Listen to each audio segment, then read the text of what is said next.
Um, they're trying to figure out how to put Humpty Dumpty back together again, and only it's Humpty Dumpty's been pulverized into dust. Um, this, I've been talking with Alistair Crook about this because I think he's really the best expert on what's going on in that whole area. Having given his years of experience, he knows the principal players. Um, Clearly, Russia and Iran knew that Assad was in trouble. They knew that the West, in concert with Turkey, was cooking up this offensive. Um, Both Russia and Iran, tried to convince Assad to take more military aid, to accept financial assistance. But what happened over the course of the last couple of months is that Assad was brought back into the Arab League. He'd been exiled. So all of a sudden you get invited back into the club.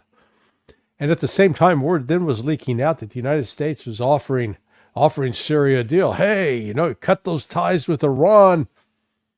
You get to travel to New York City again. Oh, who wouldn't want to do that?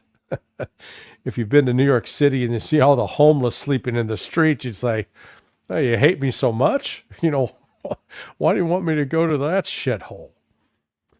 So, in the course of this, the West, the United States intelligence, British intelligence, were working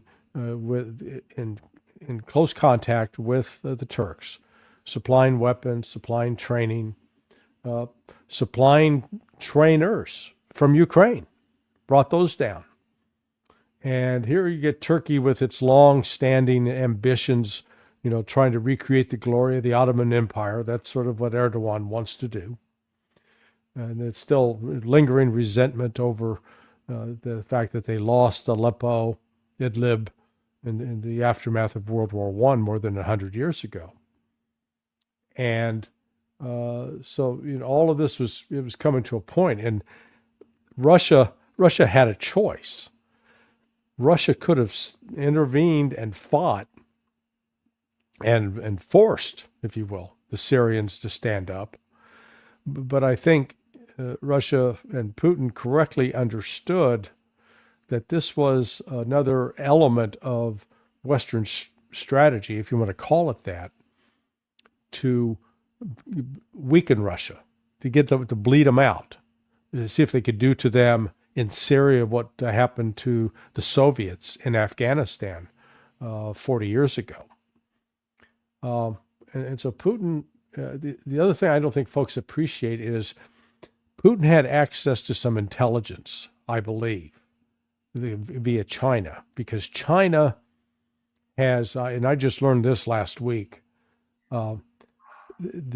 China has basically broken in through the back door of all of the U.S. telecommunications networks. And those networks are used by the CIA, used by the military for classified communications. And on their smartphones, for example, they'll have apps. It's like, people have WhatsApp, or they'll have Signal or Telegram. Those are ostensibly secure, but they're not really. But the intelligence and military communities actually created apps specifically designed to prevent anybody else from listening in. Well, they left the back door open. Chinese got into the back door. Now, some say, well, this is just U.S. disinformation to create animus towards China. Now, the fact that they're trying to keep it quiet, the fact that it's not getting trumpeted on the nightly news like, the Daniel Penny case, or, that makes me think it's true. And so that means the Chinese, at a minimum, they had some knowledge of what U.S. plans were too, and they passed that along to the Russians. Anyway, the Russians sit there and calculate and say, look, the fighters that are going in with ISIS, or this Hayat Tahrir al-Sham, They're not Turks. They're not Syrians. They're Uyghurs, Dagestanis, Uzbekis. Uh, these are militants from other countries. So they're not going to be in a position to really know how to interact with the Syrian population for starters. And Turkey was not in a position to, mobilize its army and go in. So I think Russia correctly calculated, as did Iran. Let's step back because these people now, they own it. They've invaded it. They've broken it. They've destroyed the government. Now they have to, how are you going to feed these people? If you don't feed them, if you don't make sure that supplies are coming back in, that medical care is being provided, those people are going to leave. They're not going to flood back into Syria and go, oh, Assad's gone. They're doing just the opposite. They're getting the hell out. And they go to whatever is closest to them. Those that live near Iraq, they're going into Iraq. Those by Jordan, into Jordan. Lebanon, and Turkey. And the last thing Turkey wants is to have more refugees, but that's what it has. And now Turkey's also getting bogged down. It's in a fight with the Kurds. And they're battling the Kurds. The Kurds are backed by the United States. The United States is trying to figure out, do we fight the Turks? Do we stay with the Kurds? Well, so it's created a mess for the West. And Blinken, I think they're trying to figure out what the hell did we do? They've now blown it up. I think there was some early criticism directed at Putin and the Russians, they got, and that's how the U.S. presented it. Oh, we drove them out, Joe Biden. We drove them out. Putin's weak. No, Putin's not stupid. They recognized that this was a shit sandwich, and he wanted no part of it, not on his diet, not part of his culinary taste, to put it bluntly. And I think the Russians are quite willing to step back. Notice they've still got their air base, and they still got their naval base, and they know that Tahrir al-Sham is in no position to push them out. And, Russia's been saying, hey, we don't have a beef with you per se, and we'll work with you. Russia's very pragmatic and saying, okay, what is our national interest and what do we need to do? But I think the real damage in all of this is the relationship with Turkey. Russia is not in a position where it can go confrontational with Turkey, at least not yet. But Erdogan, the guy is an egomaniac, a narcissist of extraordinary proportions. He turned around, the other day and said, there are only two rulers in the world, me and Vladimir Putin. Really, dude? It's crazy talk like that. But, now that Turkey's going to have to worry about, you can't control the ISIS fighters. Those ISIS fighters are going to have supporters in Turkey who believe that Erdogan is not doing enough to uphold Islamic practice and rules. So he could have a potential terrorist problem inside Turkey apart from the terrorist threat posed by the Kurds. The Kurds are another issue, and the Kurds aren't giving up. So, Turkey's going to be in turmoil. Israel has spread its lines of communication. Yeah, it's got buffer zones in Syria. Still got to deploy troops up there. Still got to put people there, and they're going to be vulnerable to attack. And, Lebanon's going to be in chaos. Jordan's going to be in chaos. I think the only one that's probably, in maybe not dire straits is Iraq. And at least one, I think Bashar al-Assad's brother, leading a tank unit. I think it was a battalion, may have been a brigade, took refuge in Iraq. So they've got an element of Syria's army that actually might be willing to come back and fight at some point. So what you're looking at is a recipe for chaos.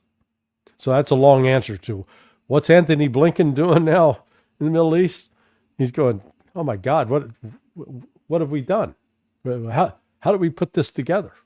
This really is, 340 level chess. Larry, there is a war going on between the United States and Turkey, considering Kurds in Syria. Mm-hmm.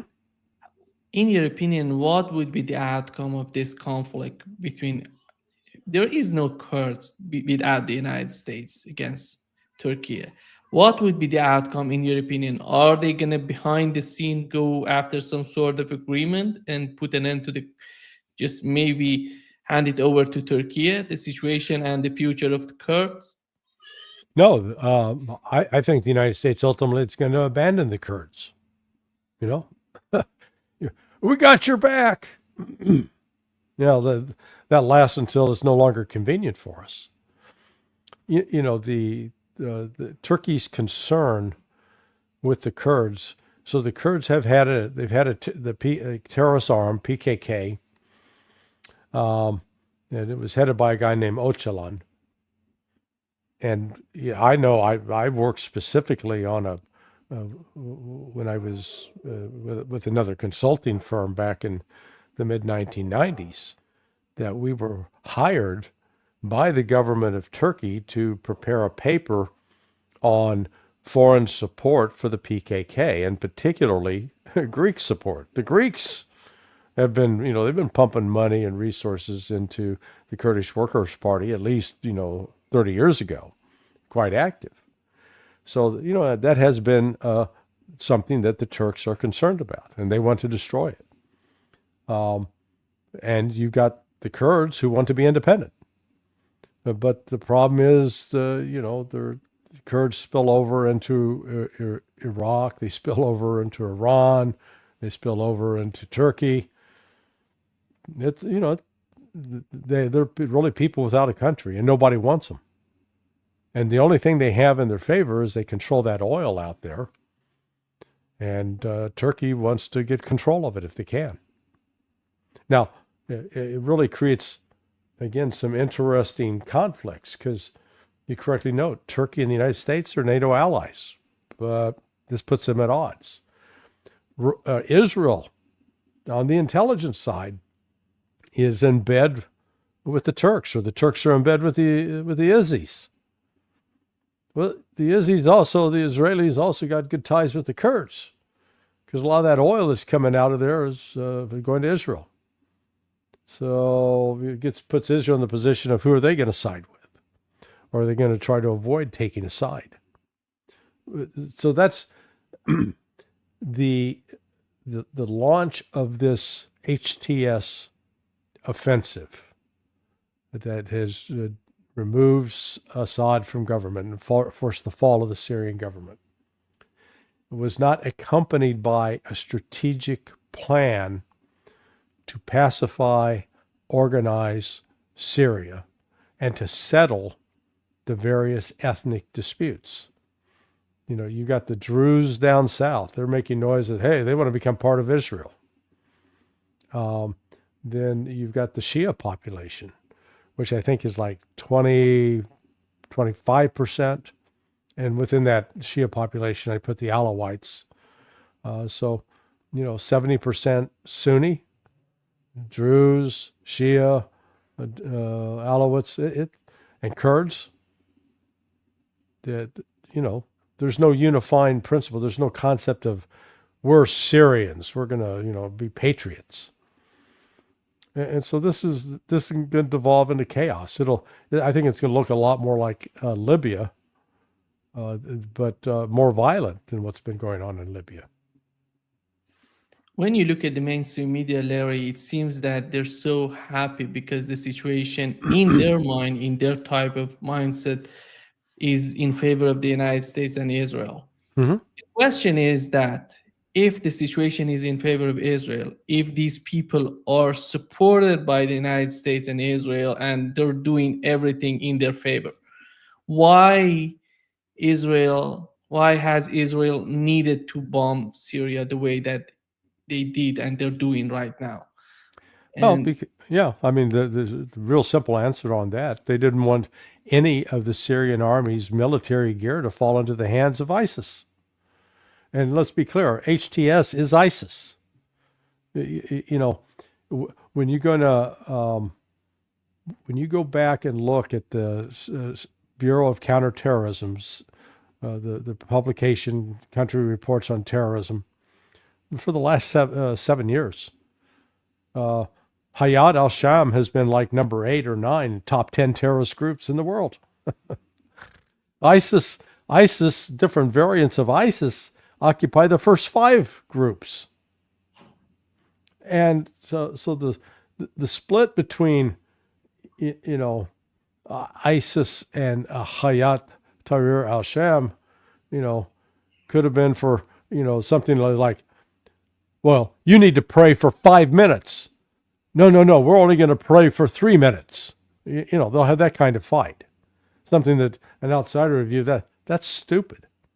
But ideologically, in terms of their beliefs about Islam, they come out of this, we call it the Wahhabi Salafist faction that brokers no compromise with anybody, and even they put themselves in the position of judging other Muslims as bad Muslims that have to be killed or eliminated.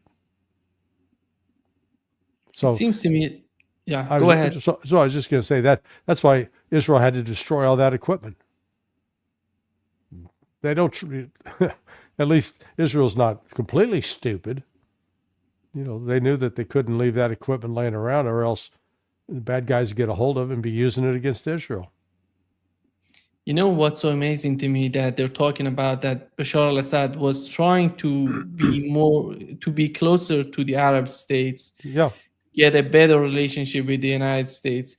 And on the other hand, you see they're just removing Bashar al-Assad from Syria and putting these people in charge in Syria. Nobody knows. The United States is afraid of them. Israel is afraid of them. In Iraq, Iranians are preparing, if they want to attack Iraq, they're going to be on the ground fighting these people. And they're making a huge problem in that region. And nobody knows what would be the future for any of these countries in that region. Yeah, no, it's going to be chaos.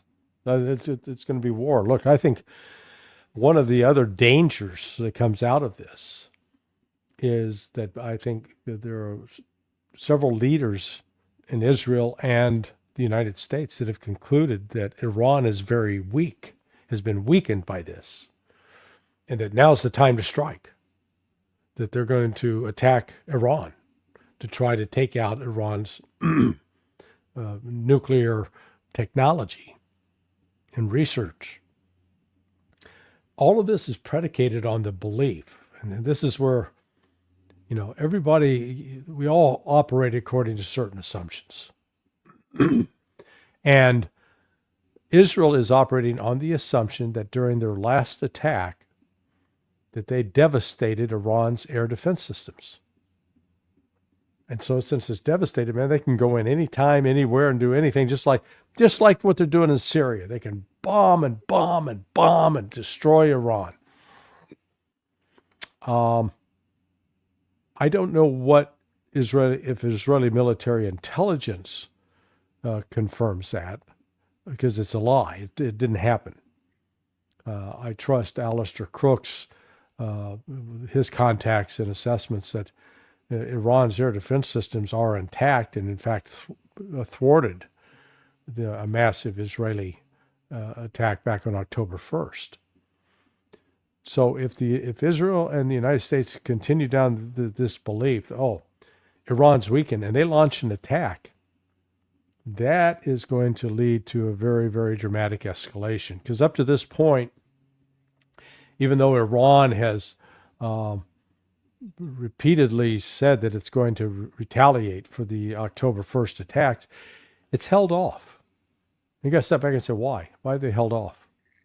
I think part of the reason is that Russia has been counseling restraint, saying, look, you get to be the victim in this, not the aggressor. And you're going to build a lot more goodwill among the global South and among the other BRICS countries if you take the high road and hold off for now. And I think calculating that at some point Israel will strike again at Iran. And then when they do, when they strike for the second time, then Iran will take the gloves off.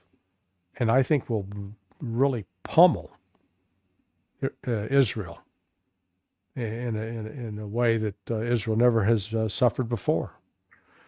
Which then, turns with Israel coming to the United States, help us, help us. And, things then can start spinning out of control because Iran's got a defense agreement, a joint, let's call it a joint defense pact with Russia. I don't know when it was signed, but, they'd certainly negotiated and it was ready for signature. It seems that, as the president of Iran, Pezeshkian, said, by January 25th, they're going to sign it in Russia. Okay. In Moscow. So it hasn't been signed yet. But the outlines are there, and the collaboration between the two militaries has been there for the last 5 years, as well as Iran's been working with China. See, this is the thing. I keep hearing these, boy, Iran's weakened. It's really in a weak situation. And going, so they're signing a military agreement with Russia. They've got a good economic and military relationship with China. They're now part of BRICS. They've reestablished diplomatic relations with Saudi Arabia. So the fact that, and then they go, oh, but this now has cut off the resupply lines to Hezbollah. Haven't these people studied anything about the history of the Levant, the smuggling routes through the deserts? I mean, this has only been going on for centuries, for more than 2,000 years. And now all of a sudden they've got it under control. The United States and Israel don't have enough soldiers to patrol the frontiers to keep it under control. Hezbollah will continue to get weapons and ammunition. Again, it's just the foolishness. Oh, yeah, we've cut them off. It reminds me of back in 2008, 2009, when every month we were being told, yeah, we killed the number 2 guy in Al Qaeda. They kept killing the number 2 guy. Said, I don't want to be number 2. I want to be number 1. But it comes back to this whack-a-mole strategy. It's not a strategic vision where you figure out, here's the end point, here's where we are, how do we get from here to there? No, it's just like, well, let's just drive and see where we go. Like bumper cars, boom, crash, go this way. It really is. It's absurd. And it would be funny were it not for the human cost, the lives that are being lost. And, the videos are popping up. These HTS ISIS folks they're gunning down unarmed people. They're hanging. They're committing all sorts of atrocities. And what does that do? Well, that enrages the people whose families have been so abused, so that they seek revenge. So you get the cycle of violence that's going to escalate like it. Larry, here is the map for those people who are arguing right now with the attacks, with the Israeli attacks on Syria. They have destroyed everything in Syria. Right now, they can use the Syrian airspace and go to Iraq, then Iran. Mm-hmm. But the question is, Larry, last time that they have attacked Iran, we haven't seen anything from Syria resisting, just not letting them passing their airspace. And what was the importance of the Syrian army? Have they done anything in terms of avoiding Israel to use their airspace or shooting any sort of Israeli fighter jets? No, I think the only the area in Syria where we had the most active, effective air defense was around the Russian base, the Russian air base. But the rest of Syria, if they had an effective air defense, the Iranian embassy / consulate wouldn't have been attacked, in April, was it? So what we're seeing is that Israel's just making sure by destroying what's left, the remnants of the Assyrian army infrastructure, that it will have free reign. It doesn't care about international law. It's lawless. And the other thing would be, Larry, in terms of the relationship between Iran and Hezbollah, it seems to me as this war and this conflict goes by, they're going to find some sort of way to produce weapons in Lebanon. They're going to be more independent in the future. Is that going to be the path for the future for Iran and Hezbollah? Well, they've already done that in the past. They produced some of their own rockets and missiles. Now, they haven't been terribly sophisticated or terribly effective. I've always been struck that Israel complains about all the rockets being launched into Israel from Hezbollah's territory, yet very, very, very few Israelis are ever killed or wounded in those attacks. It burns up an occasional car. Okay, so that helps the local car dealers who are going to sell more brand new automobiles to people whose car was burned out. Bad news for the insurance agencies. So it's just what we are seeing, though, is that the ceasefire so far is holding. And Israel did not seek a ceasefire because it was winning. We got those Hezbollah guys on the run. No, they didn't. It was just the opposite. Israel was getting bled out and needed to regroup. You'd much rather fly planes and drop bombs because, you don't have to clean up the mess on the ground after that. Troops on the ground, though, that's where you've fully exercised control. Larry, if Bashar al-Assad was that dangerous guy that they're talking about, that he did so much, he inflicts so much suffering on Syrian people, here is what CNN reported. The problem is right now with the reporting coming from CNN, if there were evidence in Syria, what do they need to fake it? Here is one of them. In a windowless cell, he can finally see the sky. My God,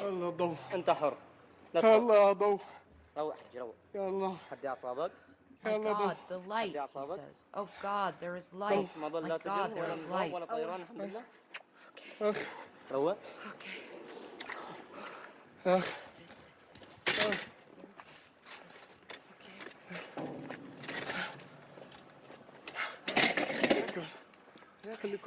Stay with me, stay with me, he repeats again and again.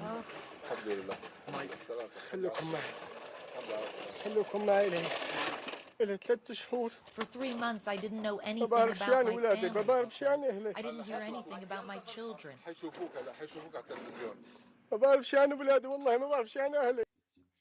Larry, he says for 3 months he was in a cell, in a windowless cell.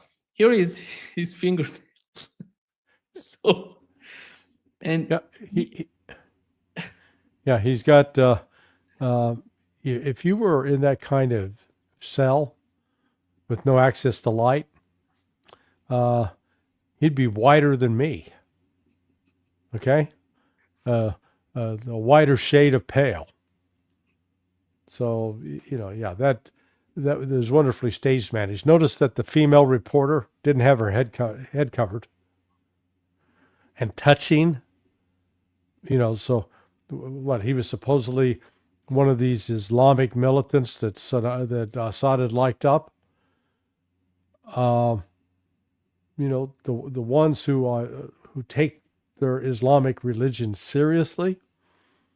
I'm friends with one woman in Lebanon, and with women here in the States, you'll hug and kiss on a cheek.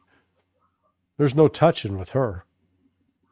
It's a hello and you hand over your heart. So here's this guy. Hey, I get to feel up the blonde.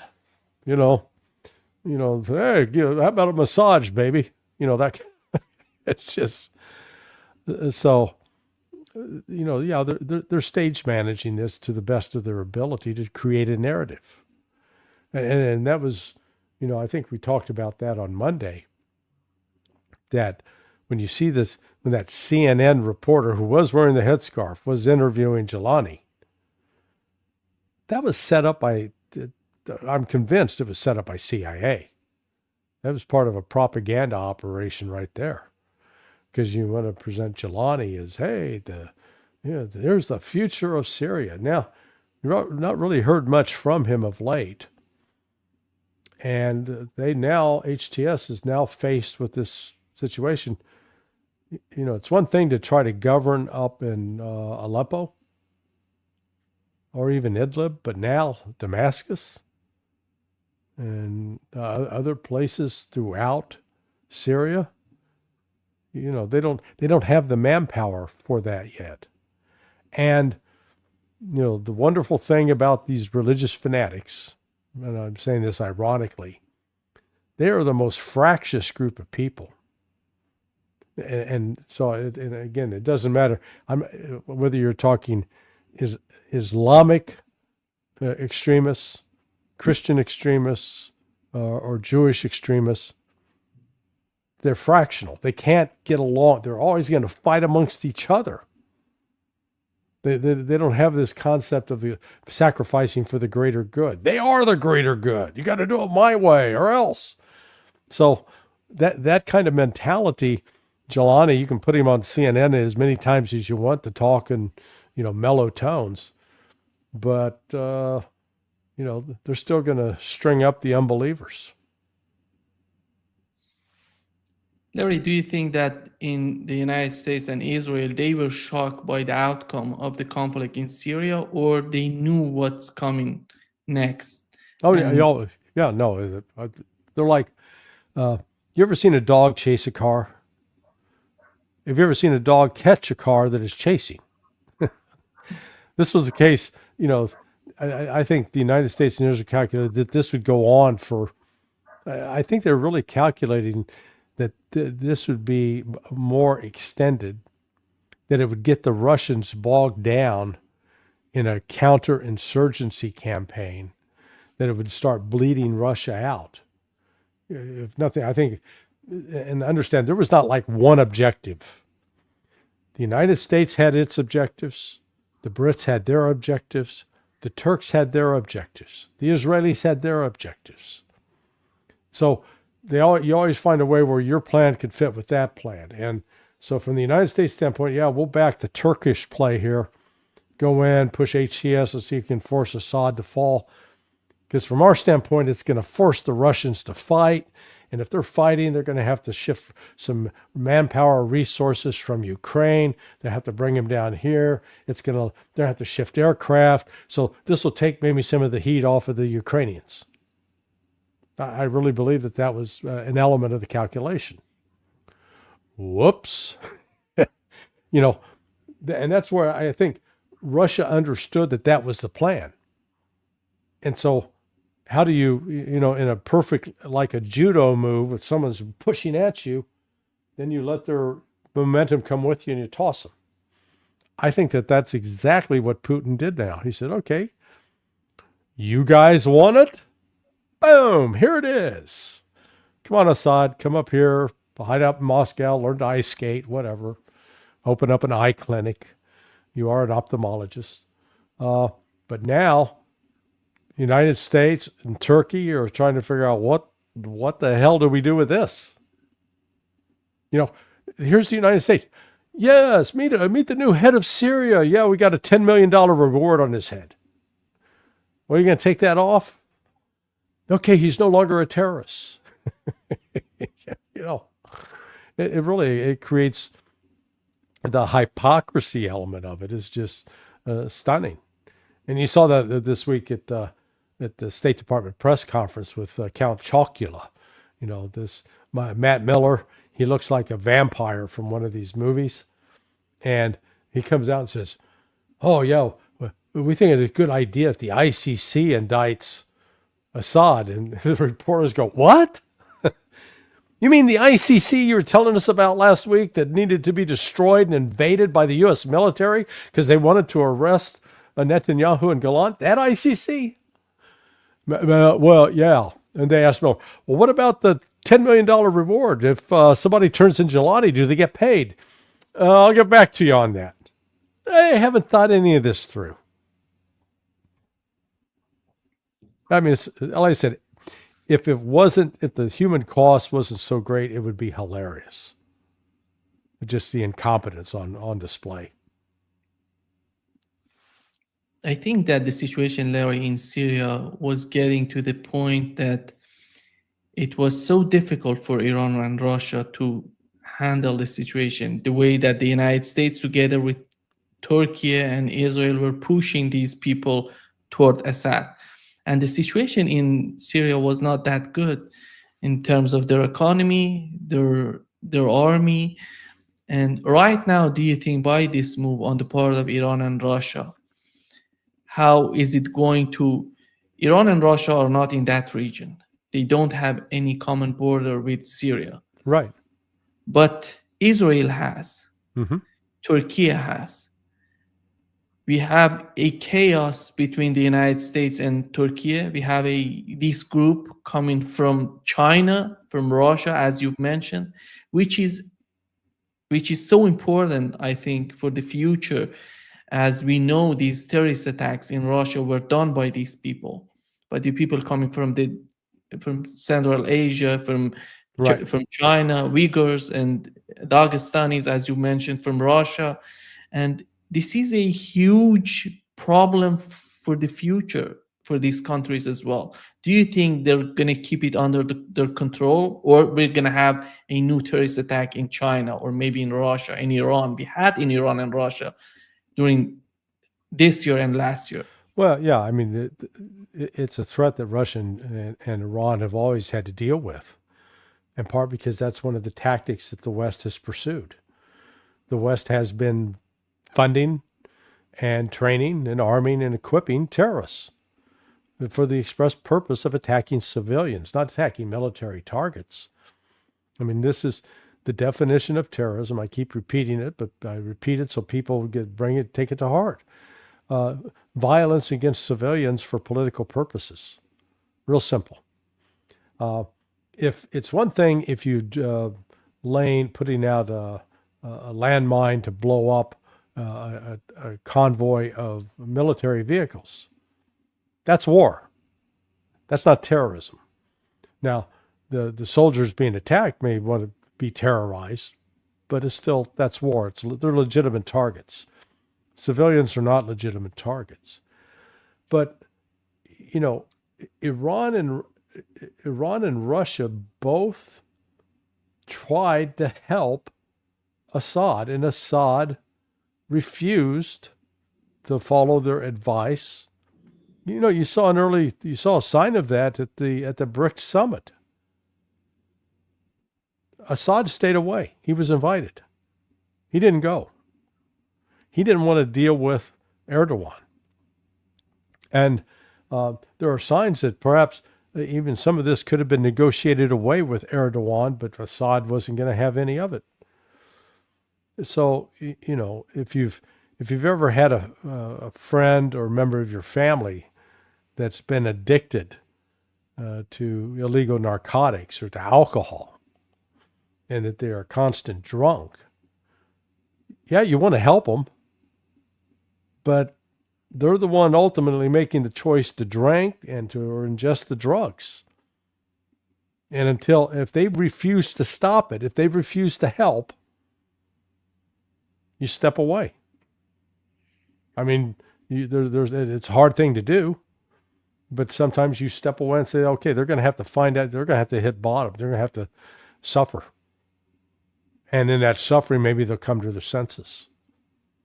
Now, I don't think even Russia or Iran anticipated that the situation in Syria would fall apart so quickly. But they did, I think, correctly judge, we don't want to get bogged down here having to fight this where we're bleeding resources, because Russia doesn't have to worry just about what's going on in Syria. The West is trying to mount a Maidan-style coup in Georgia. They've overturned the elections in Romania. They're really working on Armenia, trying to get Pashinyan to come to the U.S. side, because they see that as a way to, again, weaken Russia. They want to attack Russia from the south. That's been the goal. There is that sort of strategic vision. Destroying Russia. Why? Because we don't like the Russian religious practices? Oh, because they're communists? No. We want their damn resources. We want their uranium. We want their gold. We want their oil. We want their natural gas. We want that for us, not for them. That's the Western attitude. And then so everything is driven by the financial interests behind that. And Russia, particularly on Putin, has stood as a big obstacle to that campaign of raping and pillaging. If you were to pick one of these 2 points as the main point for the conflict in Syria, what would that be? It would be the conflict in Ukraine to just humiliate Russia in Syria, or maybe in their mind they want to defeat Russia in Syria, or if Russia have decided to go in Syria and defending Bashar al-Assad, the Russian army would be overstretched and they can do some sort of damage to the Russian army. Or it was all about Israel and their goal and their objectives. Yes. It's both. I mean, it's not either or. Again, it depends. Recognize that you've got at least 4 main players on the, let's call it the antagonist side of the house. You got Turkey, you got Israel, then you got the Brits, and then you got those 3 with Turkey, Brits, U.S., and then Israel. Each one had different objectives and strategic goals. And that's why I say for the United States, they saw it as a twofer. If we can, getting rid of Assad may eliminate a threat to Israel, but we also see it as a way to bleed the Russians dry. It's the Afghan strategy that the United States employed against the Soviets in the 1980s. And, the Soviets, ultimately saw that as they couldn't continue to expend the resources, and they pulled out. There's some who argue that was a deciding factor in the ultimate collapse of the Soviet Union. But, it's both. And that's where Russia looked and said, we're not going to get into this trap. This is not our fight. We came in to help Syria defend itself, and Syria did that effectively, 6-7 years ago. And things then were in a stalemate, or they had halted. But now Russia said, no, we're not going to continue to put ourselves in this kind of risk. Does BRICS need an army, Larry? Or are they going toward that direction? Right now, there is some sort of military relationship between Iran, Russia, and China. But how about BRICS having an army? to protect its interest and the countries involved within BRICS? Yeah, no, I think a BRICS military would be a disaster. That's the last thing they need, because that makes them like the West, where everything is a problem to be solved militarily. BRICS has said, hey, we're a collaboration of nations, of equals. We're going to work together. We're not going to work against each other. We're not going to go out and impose our will militarily. Yeah, no, I don't see that as a possibility.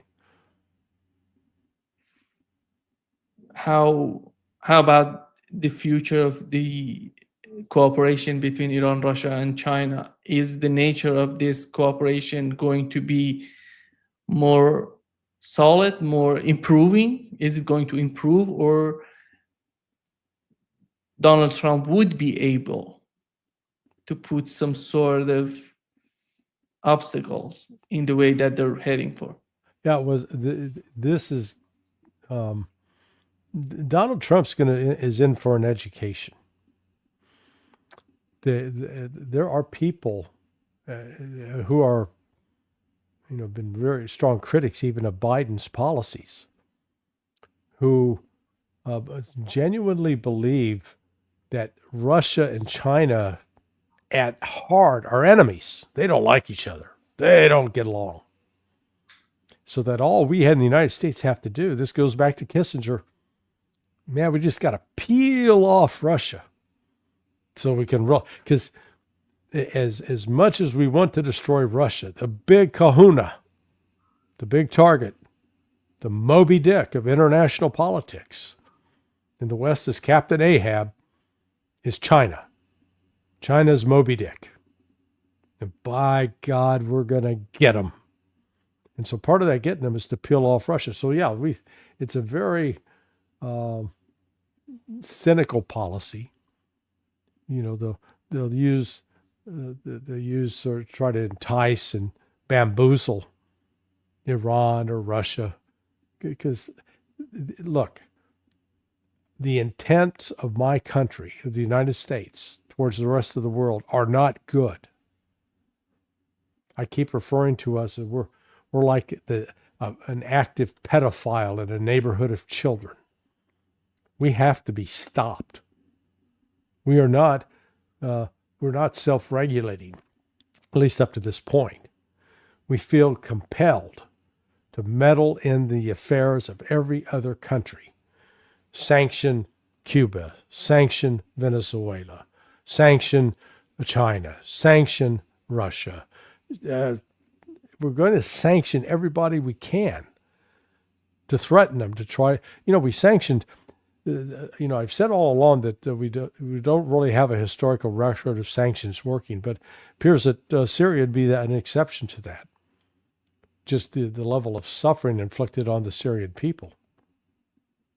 But to what end? It didn't bring peace or stability.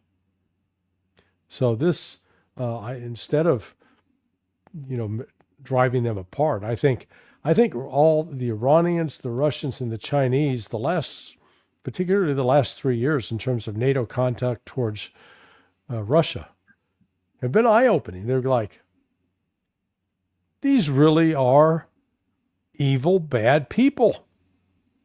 We thought we could talk to them, but they're not trustworthy. They don't keep their word. They tell you one thing and do the exact opposite. The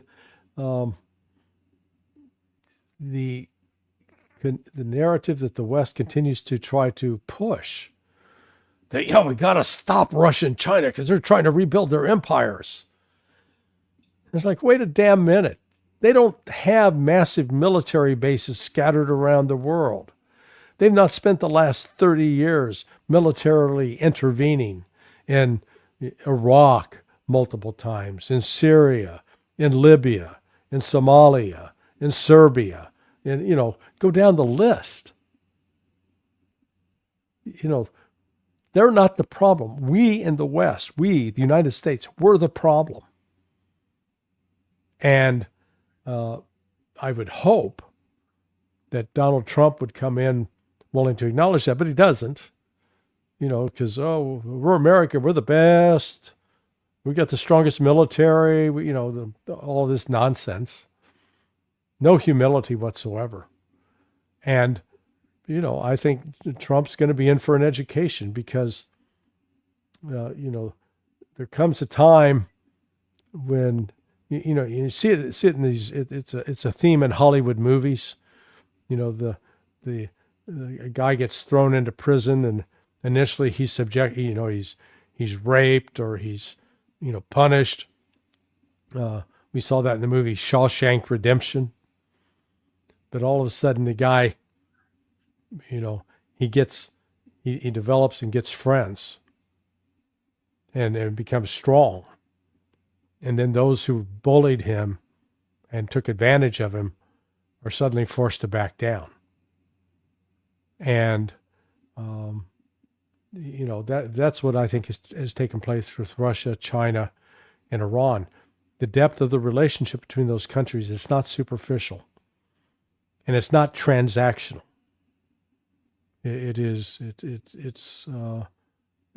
It's organic, and they recognize, you know what, we either hang together or we'll hang separately.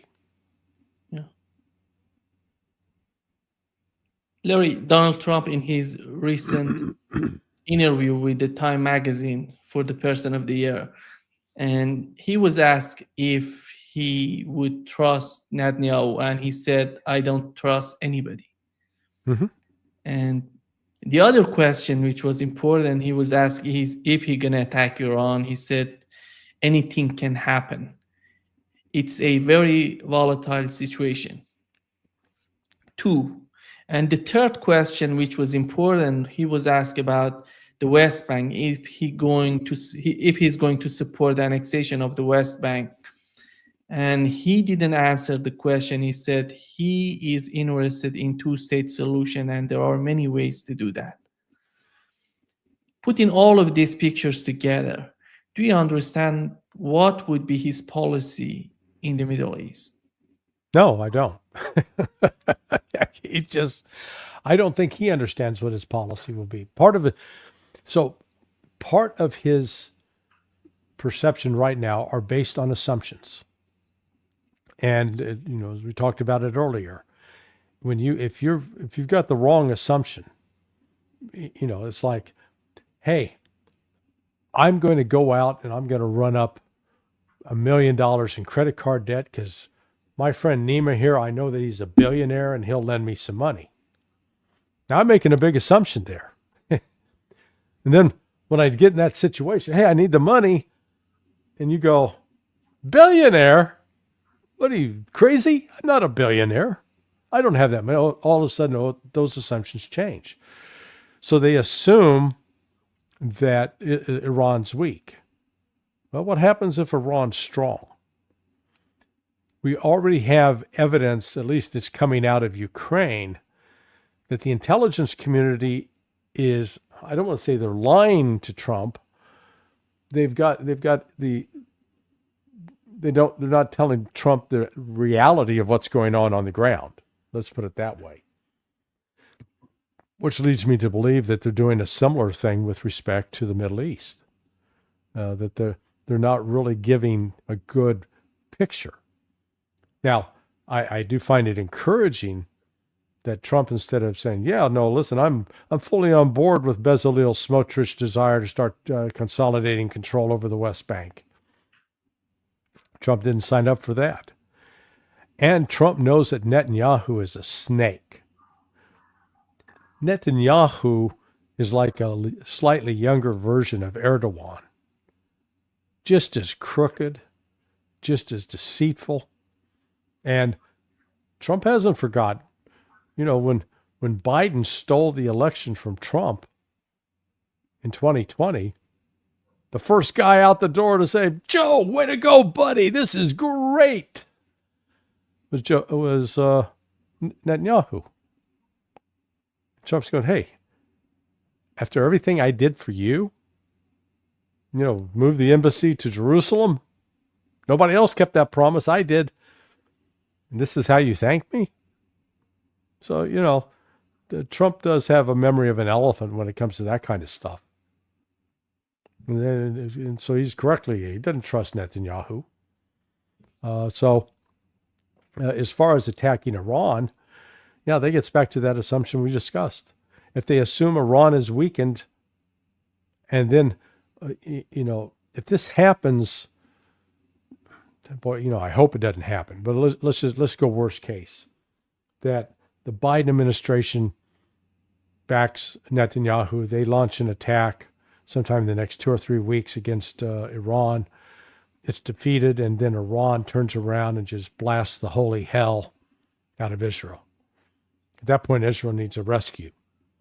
And the United States might militarily try to retaliate against Iran, at which point the U.S. is going to start taking some casualties that it's never taken. And it runs the risk of this escalating into a war with Russia. Well, at that point, Trump will go, wait a second, I thought you said this thing was in the bag. And man, U.S. intelligence keeps doing this. They did it. They did it with the cyber war that Israel ended up launching against Iran back in, was it 2014 or 2012? Stuxnet, yeah? Yeah, Stuxnet. And remember that, Obama was like upset that, hey, he told me that this is going to cripple them. Looks like all it's done is pissed them off, So that's it is somewhat reassuring that despite assembling this pro-Zionist crowd of potential nominees around him, that Trump is still sort of his own man on this and apparently wants to call the shots. We'll see. I hope that's the case. Here comes the new story in the United States about Iranian drones spying on the United States in New Jersey. Here's what. Repeated drone sightings in the Northeast, especially in New Jersey. These are not small drones, some of them pretty large. They're flying at low altitudes, they're flying in flocks. Has the president been briefed on this situation? So we are certainly aware, the president is aware. So we're closely tracking the activity and coordinating closely with relevant agency, including DHS and FBI, to continue to investigate these incidents. Don't have anything beyond that to share. Obviously, this is something that DHS and FBI are tracking very, very closely, and so I would have to refer you to them directly, but aware. Keeping an eye out and looking into the incidents that you just mentioned. Still though, but has the federal government ruled out that these are controlled by foreign entities? Yeah. And do you know if they're conducting surveillance over these areas? I cannot make any kind of predictions or comments about that specifically from here. This is something that DHS is looking at and FBI, so I would have to refer you to them. I don't have anything beyond that. We're tracking this very closely. Obviously, we're all aware of the incidents that have been reported. I'm not going to go into what they could be or could not be from here. That is something that obviously is being looked at as those respective agencies. Larry, here is the reaction from Elon Musk. He says that it seems that everybody trying to say that Iran is behind this drones and they're spying on the United States. He's simply saying that they're trying to make a new conflict, a new war between the United States and Iran. Yeah. And he's not interested in that type of attitude. I believe that. Go ahead. Yeah. No, I said I believe that's probably one of the motivating elements of this. I can't rule out that the most likely explanation for these drones is that it's a Department of Defense contractor doing some testing of capabilities that were written into the contract. Can they perform this? But like they're spying on Jersey. The United States government's already spying on every damn American, okay? They've already got full access to people's cell phones and computer messages. The spying on us for what? In Jersey in particular? Have you been to New Jersey? Yeah, they got, Newark isn't exactly a garden spot. They do have some wonderful wooded areas down south. If you watch The Sopranos, they take people out there into the pine barrens and bury them. That's where they dispose the bodies. So this is the fact that they're seizing on Iran, that Iran sailed a mother ship to launch drones. For what? I mean, I always believe that actions are carried out purposefully. If they're not, then you probably have a mental illness or obsessive compulsive disorder if you just keep doing something over and over. So, ridiculous. And here is Matt Miller, Larry, comparing Netanyahu to Bashar al-Assad. Count Chocula. Yesterday, that the Assad regime, or Assad himself, should be held accountable. Will you support his application to stand in front of the ICC as a war criminal who committed crimes against humanity? So we support the work of the ICC. I know that obviously we have disagreed with their hold on. I'm gonna let me address you support the work of the ICC we do until they do something about it. So we have had a lot. Let me just answer the question. Matt, let me answer the question, because I was addressing that before you interrupted me. We obviously have had a jurisdictional dispute with them as it relates to cases against Israel. That is a long-standing jurisdictional dispute. But that said, we have also made clear that we support broadly their work, and we have supported their work in other cases, despite our jurisdictional dispute when it comes to Israel. Hey, I wonder what career he's going to have now once the Biden administration ends. Is he going to become a gymnast? He's certainly good at the backflip, doing those reverses. It's just, again, it underscores the one thing I learned during my brief tenure with the federal government. I say brief. I was there a grand total of 8 years, but I continued to work as a contractor. But particularly when you're at state, you learn early on that you've got to be aware of the messaging. What kind of message are you trying to deliver? You don't want to send mixed signals. And this goes to the heart of formulating policy. What is our policy? Is our policy that we're going to uphold international law? Okay, that's our thing, and we're going to be known for international law. Then we can't open torture centers in Egypt and Thailand and Poland and Syria. We even did that.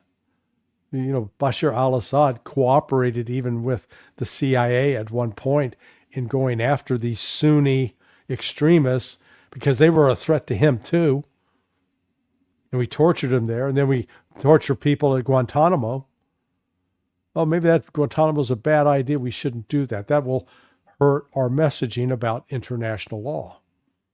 So what all of this exposes is that the United States is when it comes to superpowers, we're the super hypocrite. We take hypocrisy to nuclear levels. Larry, how do you find the situation right now in Ukraine with the new aids going from the United States to Ukraine? And they're talking about the drafting age reducing from 25 to 18. Are they going to do this before Donald Trump taking office in the United States, or it's not going to happen? That's not going to happen. Zelensky himself admitted the other day, hey, it's not going to happen. He'd be out on his ass in a heartbeat. The problem with Ukraine is the demographics. If you look at if you've ever seen it looks like a figure eight. It comes out and then it comes in, then it goes back out. The demographics for Ukraine are such that where it comes down and gets narrow, that's the 18 to 24-year-old. So there's not a big pool of manpower there. And what Ukraine's run into is that 25 to 50 range. They've exhausted that. They finally ABC News, I believe it was yesterday, admitted that at least 1 million dead Ukrainians, whereas the